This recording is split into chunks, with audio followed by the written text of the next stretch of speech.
Hello, welcome to International Opportunities in TESOL. I am Karen Powell and I'm a counselor with the Career Services Center. And I'm excited to start this adventure with you, or at least help you in tips on how to get started. Today's program, we are going to talk about starting the search, doing your research. What's the difference between resumes and CVs? I won't go into a lot of detail, but just to get a start, what are some international TESOL opportunities that are out right now? The timeline and tips to consider as you begin your preparation, and then resources available for you in career services, along with a couple upcoming events.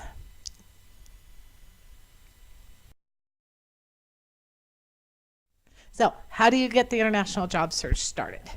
First of all, we have a really great International Opportunities links page on our website, and it's under Virtual Viking Career Center, Apply, and International Opportunities. We also have our job posting site for all employers, which is free, and it's called Viking Career Link. So if you don't have an account, go ahead and set one up. Many international opportunities will be posted on that website. Some of my favorite sites for information are Transitions Abroad. Also, the University of Michigan has a really good international website. We have the link on our website that I just mentioned above, and also Dave's ESL Cafe. So those are some good favorites for broad information. A few of my favorite programs are Adventure Teaching and Footprints. They both come to many of our events here at Western, and they recruit a lot of Western students. So those are great organizations. They're both agents, basically, and they both operate out of Canada. And then the Fulbright Teaching Assistantships. Again, all of these links are on our Virtual Viking Career Center International Opportunities page. And they're all really great opportunities, so take a look at those and more.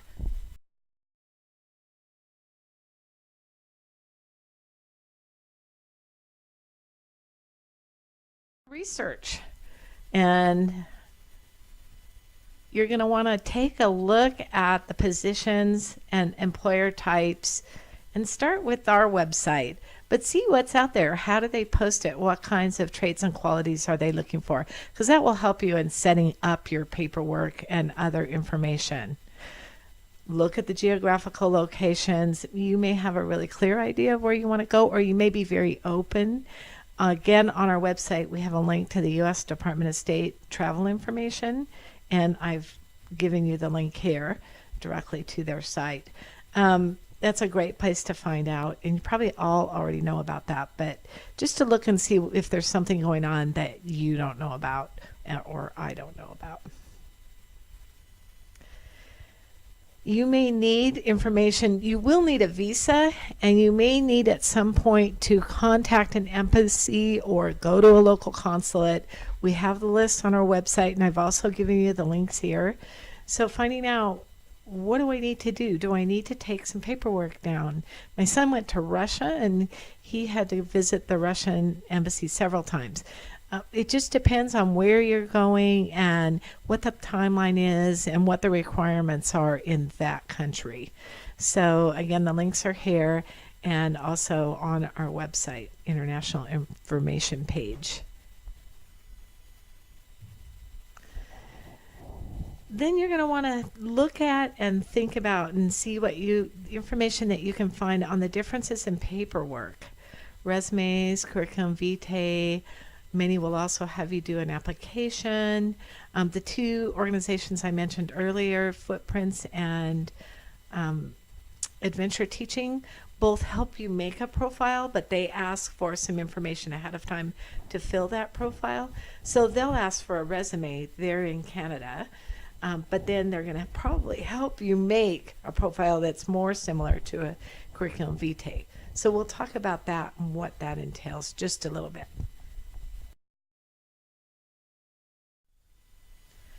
So the resume versus the curriculum vitae, and then some tips. How do you get ready? most of us are familiar with the term resume, and that is what is most common for domestic positions here in the United States. If you've heard the term curriculum vitae, which you probably all have, you've probably heard it linked to positions in higher education in the United States, academic positions. You'll hear the term used with international CVs, so international curriculum vitae. And basically, they're more similar to a domestic resume than they are to the CV. 2 pages usually, whereas a curriculum vitae in the United States can be many pages, 4 or 5. And you'll list most of the same information as you will on a resume. You're going to go into detail on your education, but you're also going to probably have some personal information. And in the United States, that information would be illegal for an employer to ask for, but it's not in many countries that you'll be possibly traveling to. And I'll talk a little more about that under my CV tips. And then the academic curriculum vitae for faculty positions.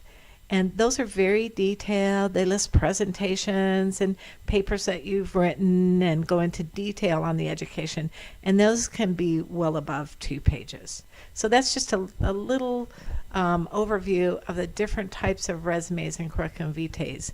And most likely for international positions, you'll see the term international CV.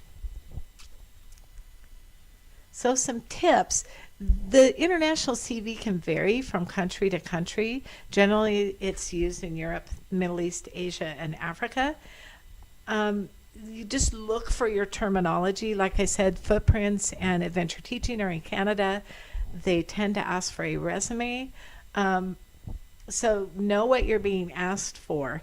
But you're going to have to do the research on country to country. I can give you some general tips, but each country is a little bit different, even down to whether they will be in chronological order or reverse chronological order, which is how we build our resumes here in the United States. Whether you include all education or just your most current and relevant, the bachelor's degree or a master's degree if you have that. They can and often will include a personal section. So many times you'll see citizenship, marital status, age, and dependents, whether you have them or not. And then sometimes also languages, which is not personal information, but you'll list that. You can list that up in that section also. And then many request a picture. And obviously in the United States that would not be legal to do, but many other countries and organizations want to see your picture, to see that you're professional and that kind of thing. So you want to make sure that you have a professional picture. Some of the places where you can get information because of the different formats, Transitions Abroad, which I mentioned earlier, we have a link on our website page, but also I've provided it here. That can be a really good resource for finding information. I just put in their search tool CV Sweden or resume Sweden, CV Greece, and you'll come up. Some of them don't have much information, but others you will get some information. There's also a good book that we have in our library, and I found it also on Amazon, called The Global Resume and CV Guide. We have the first edition, and I didn't see any other editions. It's from the year 2000, but the information I looked through, it appeared to be pretty good. I also looked on Amazon, and there aren't very many things that are more current than that. So I apologize, but I decided to go ahead and list it just because it does have some good information, and at least places to start. And then you're going to want to highlight your TESOL certification, the number of hours, and the practicum hours. Many of the places, schools that you'll be applying require, say, 100 hours of coursework. And in your program, you're achieving much more than that. So that's something that you really do want to list. And that also could go on a resume. Generally, we aren't as detailed about that on a resume, but it could go on a resume just because that's something that really sets all of you coming out of this program above many other candidates. So the number of hours and then the practicum hours. And also, what did you do in that practicum?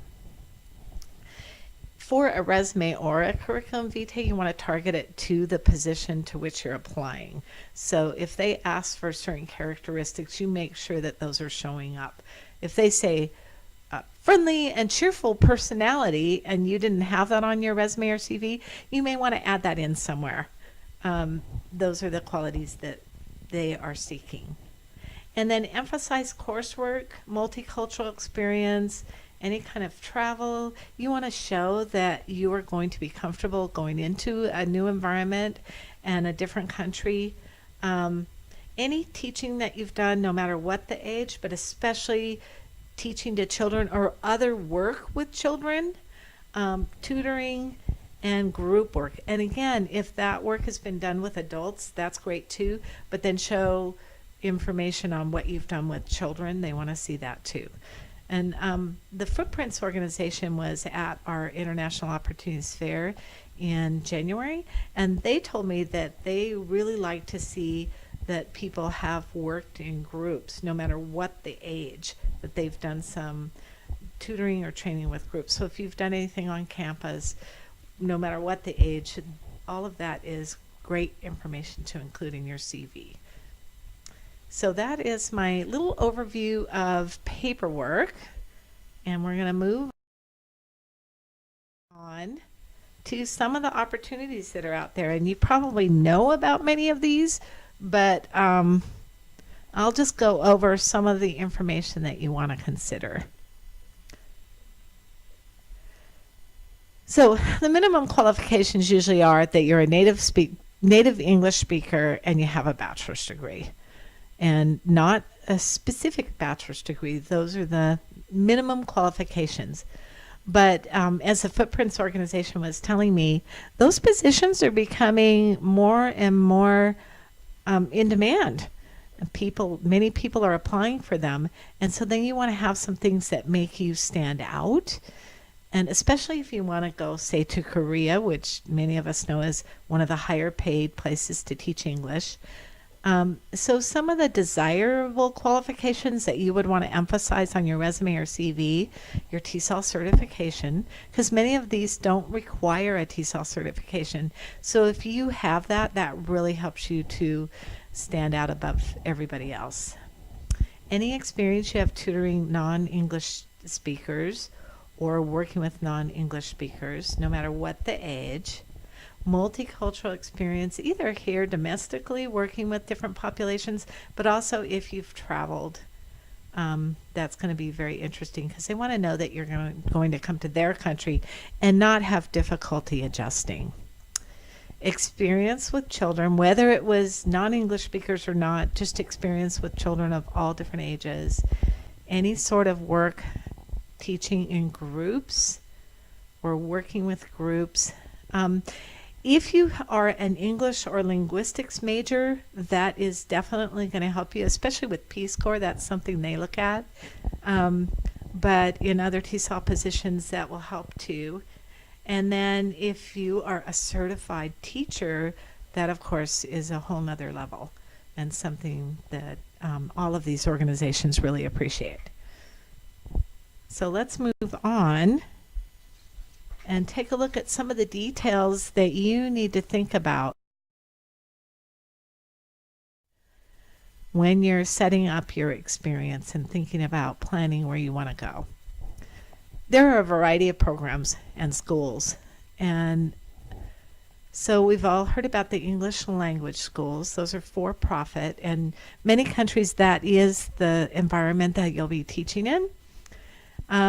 Also, universities. Generally, they require more experience. Some of them want you to have already taught for a year or two. It depends on the country, though. And some of them might want you to have a more advanced degree, such as a master's degree. But there are those opportunities available for bachelor's level students also. Public schools, and generally the two opportunities, the English language schools for profit and then the public schools are the two I see the most. You can go search for your position independently That could be something you would do on Dave's ESL Cafe, which I'll mention again when I believe. Or maybe you have contacts in a particular country and you want to set your experience up independently. Or then there's also some programs such as Footprints and Adventure Teaching, and there's many others that are also good. I mentioned them especially because they come to Western. We've worked with them and we know that they're very viable organizations. They're agents. They don't charge you any money, but they set up supports for you in the country. You still apply for positions. You decide if you're going to apply to public schools or private English language schools, but they have vetted those positions, and then they help you with your paperwork, getting your visa. You do have to pay for it, but they don't charge for anything else for their service from you. So those are great programs. I've provided the links here. And there's some other ones. We have Hess International, and there's several others also. The Fulbright English Teaching Assistantship is something you've probably heard of, a Fulbright Scholarship, and that's a full year experience, as are the other ones. And that can be a very prestigious opportunity. They have many countries that they send individuals to. You're only able to apply for one, and you have to start the process a year ahead. So they always begin in the fall. You have to start the year before. Usually for the TESOL positions, it's a one-year contract. Many offer a travel reimbursement. However, there can be some catches with that. You have to see out your full contract to get that travel reimbursement. So you may need to come up with the money ahead of time with many of the programs and then get it at the end. Many also have housing provided or an allowance for you. They offer health insurance, or it can be for a very minimal fee per month. That's the most common thing that I've heard of. And then the pay is going to vary based on the local economy. So those are some great things to think about with the different programs.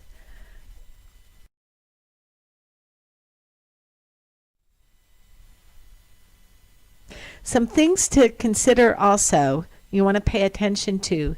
If you're looking at a program and they have a fee request, it still may be worthwhile, but take a look at what is this fee getting me. And maybe it's that it's going to a country that there aren't a lot of other programs going to. For instance, South America, I've seen more programs with fee requests. But just really consider that, because there's a lot of places that you can go and a lot of programs that don't charge you anything. So that's just something to consider. Read the fine print on the contracts.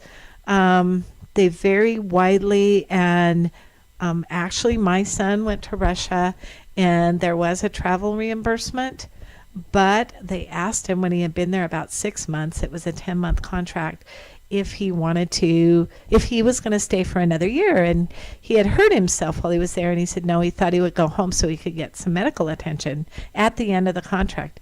And the next week they came and had some reasons why they weren't going to continue his contract past 6 months, and therefore he didn't get the travel reimbursement. And that's more common than what we hear about here. In fact, the owners of Adventure Teaching say that's why they started their company, to protect teachers from that kind of thing happening. So just read the fine print and be aware of those types of things. Also, of course, look at the country, think about safety and health, and what would you do if you got hurt in that country? What kind of health care do they have? What sorts of supports do you need in that area?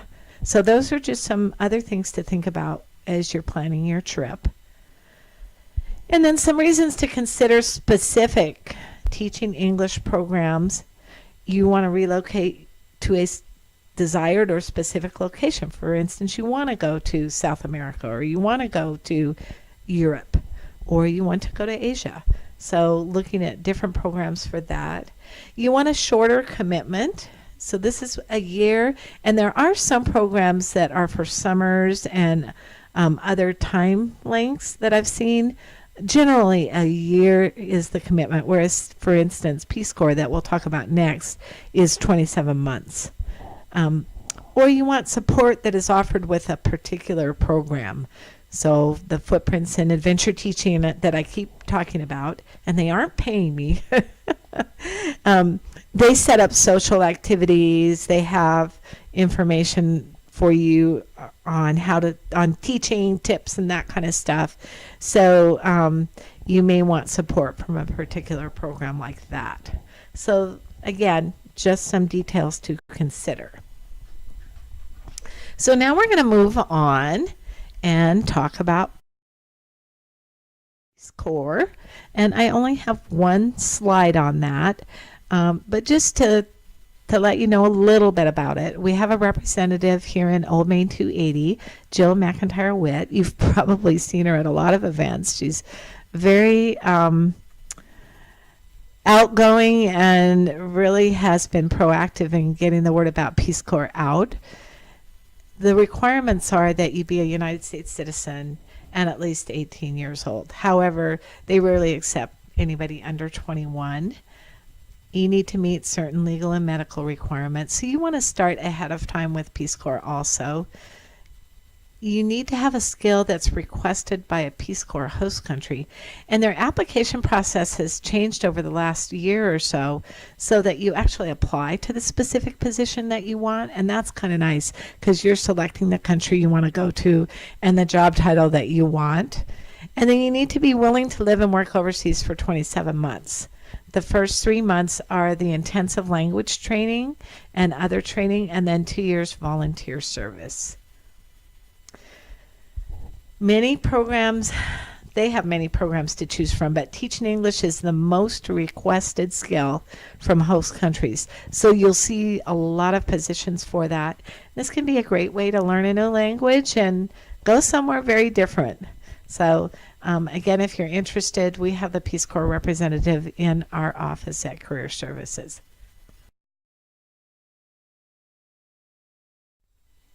Some other programs that are sponsored by foreign governments, and some of you may already know about these if you're in Spanish or you're in French, but I've seen many students get positions in Spain, France, with the JET program in Germany. So these are some other programs, and all of these links are on our International Opportunities page on the Career Services web page. Also, ask embassies if you're wanting to go to a specific country and you don't see anything. Contact the embassy, which again, that link is on our International Opportunities page. So I just wanted to talk about that briefly.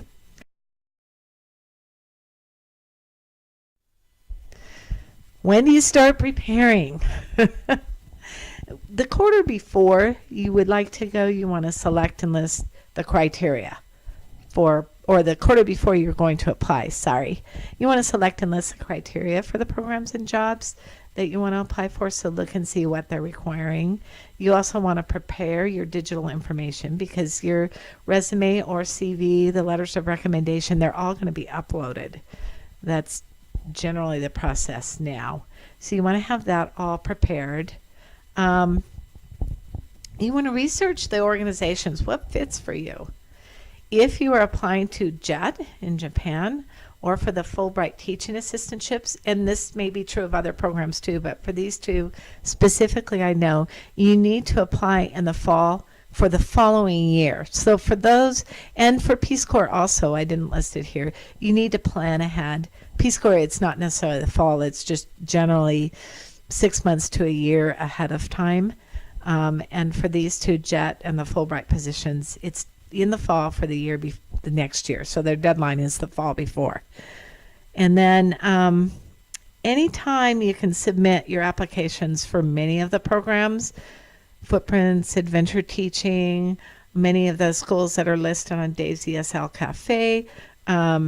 So just take a look and figure out which interest area is yours, and then you can plan out what the timeline would be. So tips gathered from the trenches of other people that have gone overseas. Just some more things to think about. As you're doing your research, ask if you're applying for schools directly, so you're not going through an organization, ask for references of current and past teachers. That's entirely okay. And if they're not all right with giving you that, then you want to wonder about that. Look at the cost of living for that country. Does the salary match up with that? How will you be living? Ask thoughtful questions. I actually got this question from a certificated teacher that was in Thailand, and she wished she had asked about the turnover rate. I think that is a good question for anybody that's going to a school. What's the turnover rate? If it's every year and that's what the contracts are, okay, you kind of expect that. But if they have many teachers that stay more than 1 year, that tells you really good things about them. If they're filling positions every 6 months, well, I wonder why. So that's just a good question to ask. Sometimes there's a differential between getting the position if you're in the country at the time. So if you're traveling somewhere, you're traveling, taking a vacation to Thailand, and you say, oh, you know what, I'm going to apply for the position while I'm here. Often you will get paid less than if you apply for that position out of the country. So from your comfy sofa in the United States. So take a look at that, salary differentials. Again, I'll stress this again, read the fine print, look at your contracts vigilantly and read the fine print. And then have your master resume and or curriculum vitae ready ahead of time. And then you tweak it to target to specific positions and have it available once you have tweaked it for that position in a PDF format. Try to keep the formatting very simple too, without a lot of font changes and fancy text and pictures, except for your picture that will need to be on it. So those are my tips from the trenches. And then just one more slide to tell you about the services that are available to you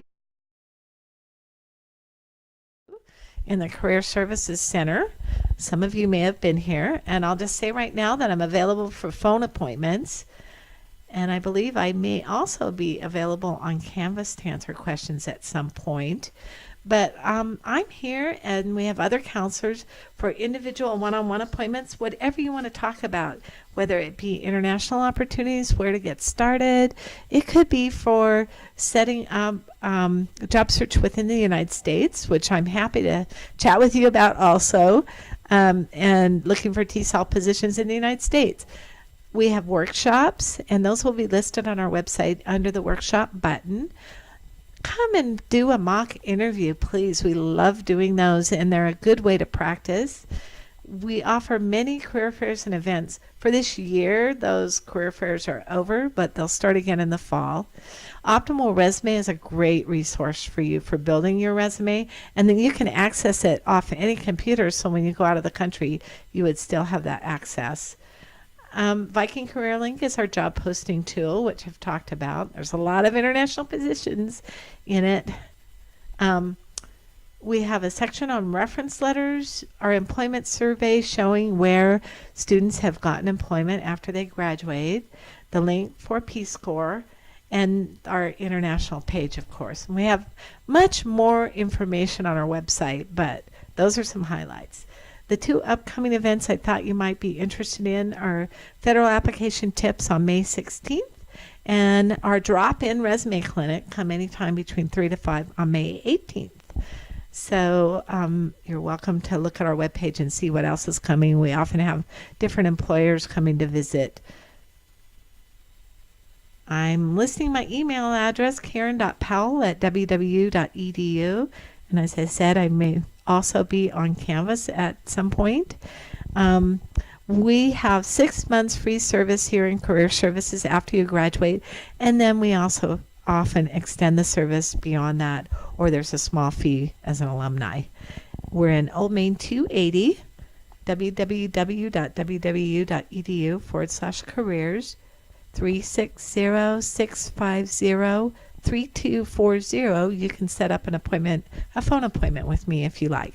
So thank you very much for making it to the end, and I hope to hear from you soon. and enjoy your international adventure.